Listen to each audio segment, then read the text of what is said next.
Hi, my name is Paul Bismarck. During this presentation for my class in developmental psychology at Harvard University. So the research I choose is very important. I was done on bipolar disorder, and they wanted to find a couple of correlations, between issues that most people with bipolar face. So they was done at Emory University, but in the Atlanta suburb in low income community. And then a couple of people were part of the research. They were part of PhD psychiatrists were part of research. So just to mention that her name is Doreen A. Lemon, and she's a PhD psychologist. Tita A. Capel, an MD medical doctor. Amanda P.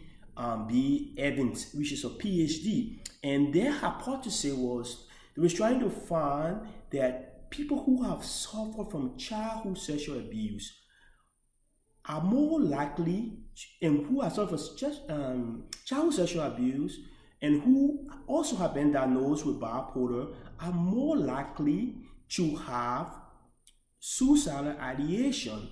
And then the second factor that we're trying to look at to find the difference or the correlation between which one serves as a more protective factor, religious well-being or existential well-being. As we all know, that a lot of research have said that people who have faith, who believe in some kind of deity,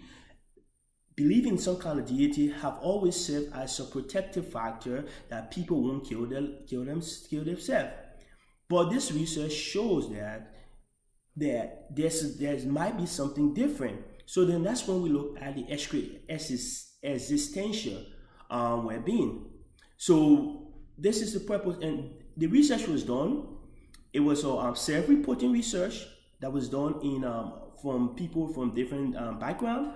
But most of the people that were part of this studies were actually, they identified themselves as African American, and the age range, the sample size was about 112 individuals who have already been diagnosed as people suffering from bipolar disorder as outpatient or inpatient.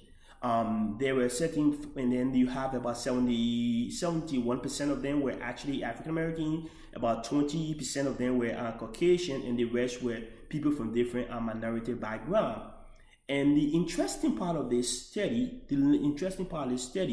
what it did as a measuring factor, what it used to measure this, they have for something called the mood disorder questionnaire.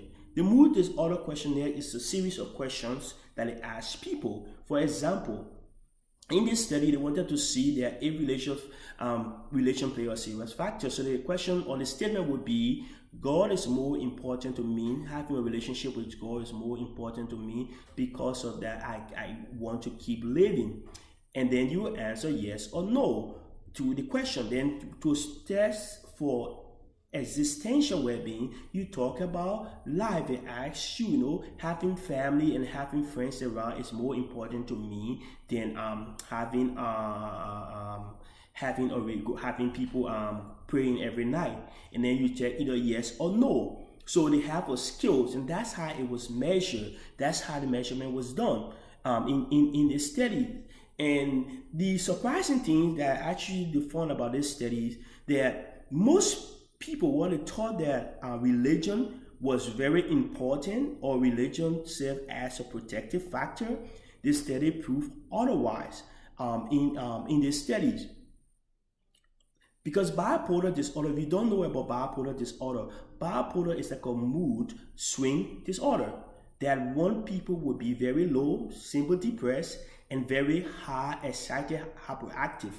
So that's and then maybe in the transition between being sad and being active, that's when the suicide ideation come about. And then in regards to in this study, in regards to those, they were trying to see that people who try to commit suicide, are they more likely to be the ones who have suffered from childhood sexual abuse? And if they have suffered from sexual childhood abuse, is religion or existential well-being, Does it serve as a protective factor? So I look forward to hearing your questions, and I look forward to giving my presentation in class this coming week. Thank you so much and have a blessed day.